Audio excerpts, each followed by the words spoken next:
yeah, I had a really hard time to color match these components. So this is the Wizmax Artrian case. They reached out some time ago and asked if I could take a look at their case. So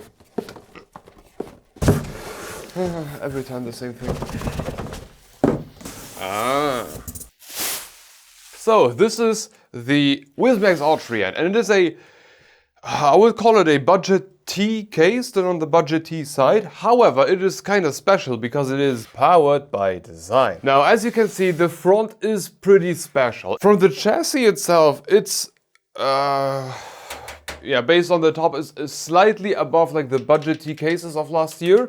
However, the front is something different. I will give them that. We got these like blocks here in white, gray, and then a small one in blackish. So before I start working on the review, or the actual review of this thing, I wanted to check it out, have a first blind build in it without any prep, and then see what is going on. And I tried to do a bit of prep, but their website is not, the specifications on the website are not quite in line with what the imagery suggested. Before we check this one out, I will just quickly go over the components we're going to use for today. So I wanted to do something slightly older, not because I don't want to squeeze like the newest shit in here, but because it's a budget-y build, so let's imagine somebody buys the parts on eBay. Slightly older, not too old. For the platform, we are going back to Z790 with a 14700K, and now we'll get into the color matching problem I had this morning. So this case is mostly black, but we got white elements, we got gray elements, and a lot of them. So I need to stay in that black and white line to some degree. So for that, we're going to use the Steel Legend motherboard from ASRock, as well as these Asgard RAM, because they are white and they are gray, and that makes sense. Yeah. Then for the GPU, I had some trouble because I do not have any white GPU, which is high-end right now. So we're going to use the grayest GPU that I have, and that's the 3080 Ti from Zotac. It has been a long time since I last opened this box. Oh yeah. And funnily enough, I read quite a lot of things quite recently about the higher end RTX 3000 GPUs.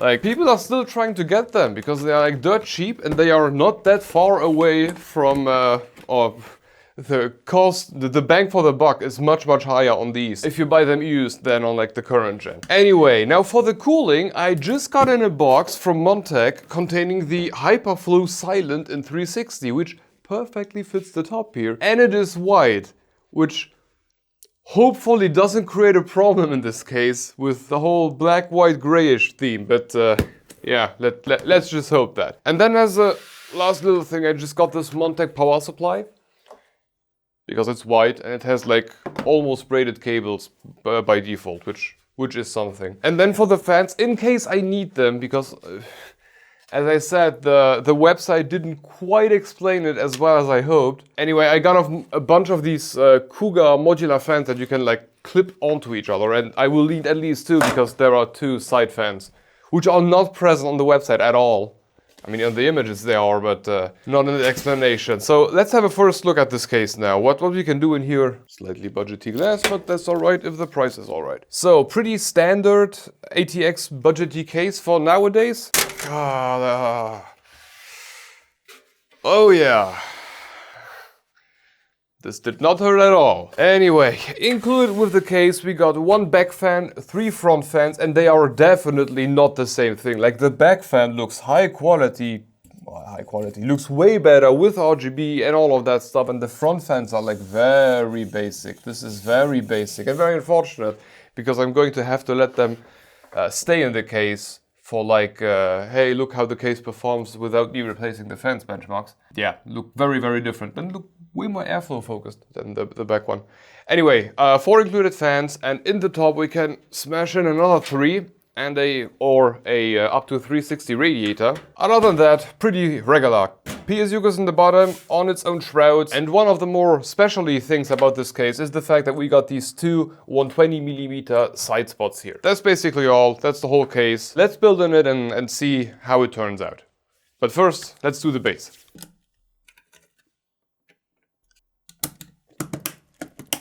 I went quick. The one thing I do like about working with budget T cases is the fact that it goes so quickly. Like if you compare this to a Be Quiet case, a Fantex case, there the build takes up an hour at least. In a budget, or more budgety case, and then still I don't even know the price of this thing. Maybe it isn't so budgety at all. And a tiny whiny little manual, which doesn't say anything which wasn't already pretty obvious. I told you, it's a budgety case, therefore it goes pretty freaking quick. I guess so. Let's start putting in the radiator, and then that's pretty much like half the build already done. Wow. I'm not used to work with like simple cases anymore. Like I'm a bit shocked how quickly this goes. No wonder these OEMs use cases like this all the time. Oh yeah, and the AIO we're going to use is this Montex Hyperflow Silent. And the thing which is so goddamn interesting for me is these fans here. Like there is a ring going around the wings, and the wings are going out of the ring, and that's so cool. I have never seen that. No clue what that does. I'm looking forward to just ripping them off and then trying them externally. But oh, they look hella mesmerizing. That's going to make for great B-rolls right there. I forgot the screws. I forgot the screws in the box. Here we go.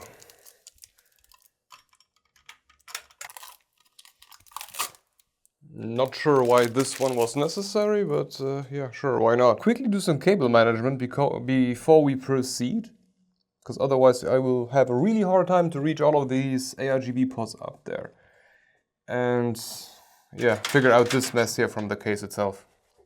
Oh god, this is like the stupidest thing ever. This is a very short PWM cable, you can't even see it. That's all. I mean, I could get it in, sure, but it will squeeze all the cables against these fans, which are not even here yet. And this will get in. That's not good. Very stupid. And I can't even reach the bottom ones! Oh, maybe if I undo all of this here and I reroute them slightly, yeah, it gives me a bit more. Not perfect, but this has to do. Okay, I guess next order of action would be to install these two fans, the only two fans that I'm going to install separately, these two. Just wanted to use the whole system to like daisy chain them one to the other. Oh yeah. Ah, nice click. Very nice click. There we go, all the fans in.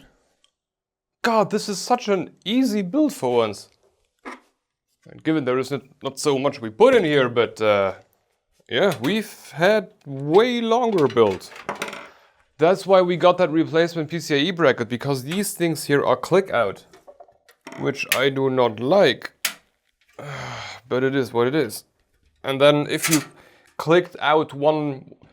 Okay, now I get it, because first time builders will I don't want to say always, but way too often click out the first PCIe bracket before they realize that the usual PCIe 16X slot is in the second row, which means that they clicked out one of them too much. Hence they got one of these replacement brackets so that you can reinstall one, because probably you clicked out the wrong one.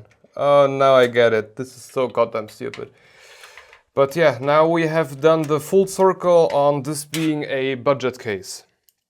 Click out PCIe brackets. God, I do not miss them. And whilst nagging about the PCIe brackets, we got the GPU already in. So at this point, it's just power supply, connecting power, and we are done. And then we can reinstall that front panel and see if design hinders performance. That's... Oh, you don't even know how often I have that conversation at home. Like design before function. Oh god, I have that conversation at home. Let's get the power supply in. It's in the very bottom. I can already tell from far away that cable management in this thing is not an easy task. There is not a lot of space in the back. It's going to be stuffing the hell out of it, this thing. But hey, at least we got a fully modular one, so we got the minimum amount of cables that we need. I'm going to be crazy for today, and I'm going to install the fourth PSU screw. Just for good measure. I can't like make the cables look tidier because there is a zip tie by default down the line. So I can't really push it any further. So I'm going to have to film like only this part here. However, we are done. The build is done, and I'm going to be honest, cable management easier than I thought.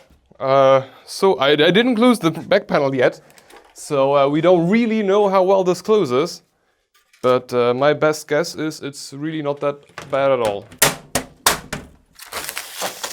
Oof, black and white case, and actually black and white. Front is black and white, interior is black and white. I kind of forgot the grayish part, but the GPU is grayish. The GPU is grayish, we got the gray in there. Yeah, let's see if it even works.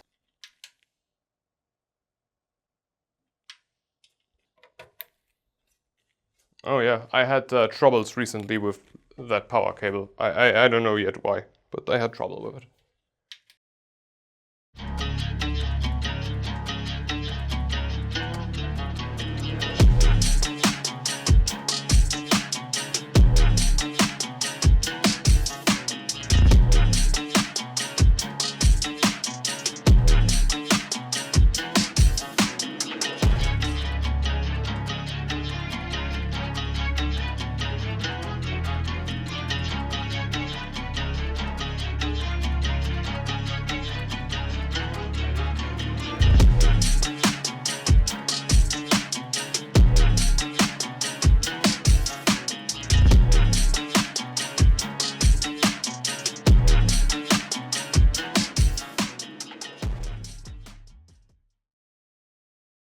So, I did a bunch of benchmarks. So first off, the build went fine. It's a special thing with the white, gray, black front. I get it for somebody who's into that kind of stuff, because I know there are a bunch of people. I'm sure somebody finds this incredibly appealing, so why the hell not, right? Now, for the rest of my build here, I'm more happy than I thought I would be. The white, black, and grayish, that kind of works fine together, so I'm all fine. Just a tad too much white for me, but that's alright, that's my problem. Now for the build itself, I mean, it went quite fine. I'm going to be honest, it's a budget case and you get the budget feeling. No catching screws. The front panel is just popped on in a way which is incredibly hard to take out and hurts your fingers.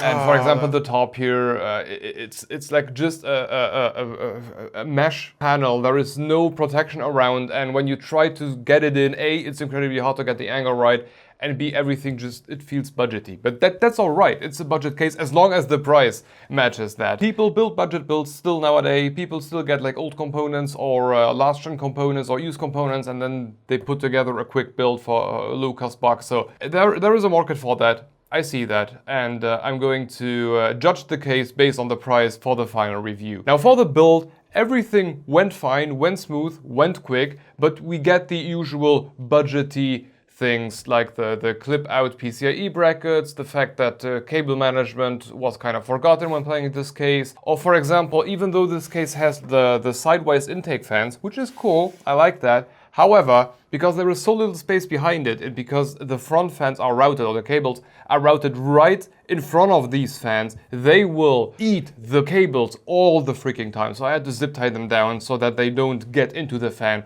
all the time.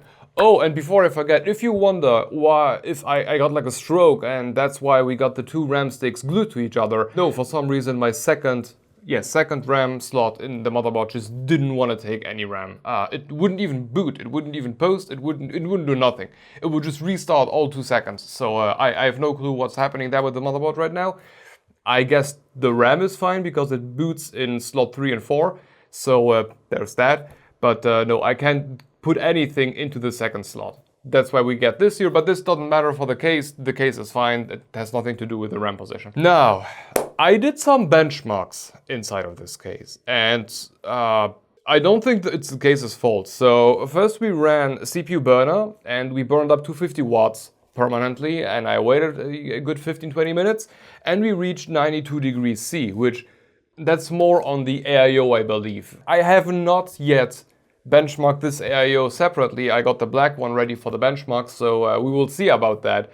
But a 13700K at 250 watts, it wasn't thermal throttling, but it was... I, however, wanted to see if the case puts any restrictions on that, so I removed the front panel and the glass so that the AIO can almost freely breathe, which didn't change anything. It was still stuck at 92 degrees C.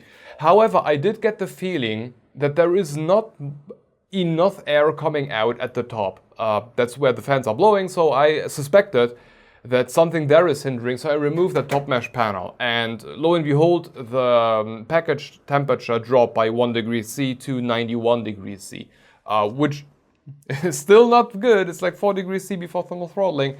However, I can see that even with this AIO, where I suspect right now that it is not such a good AIO, anyway, even with that AIO, I can see that the top panel is kind of restrictive to some degree. So yeah, that's something to keep in mind. And I will talk more about that in the final review. And even with the smoke, you can see once I remove it, like there is way more smoke coming out in the top, or the air is coming out much stronger. So 92 degrees C overall, 91 if I remove every panel that I could find.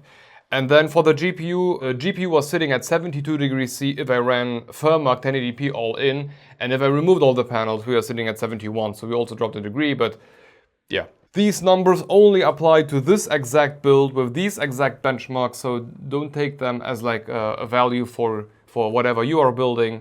This is only for this one. So numbers down. Overall, I'm not unhappy with the build. I'm not unhappy with the case as long as the price is right. And I don't even know the price yet. I'm keeping that for the end of the review to like form my final opinion. So I'm not going to check that out until I have made every conclusion that I can make. Now the case does offer some cool things. Sidewise intake fans is something still relatively new for a very budgety case, if this is a budget case. So yeah, this is my powered by design build inside of the Wizmax Artrian. And I really hope I pronounced Artrian correctly, but I hope you enjoyed it, even though this was a quick one.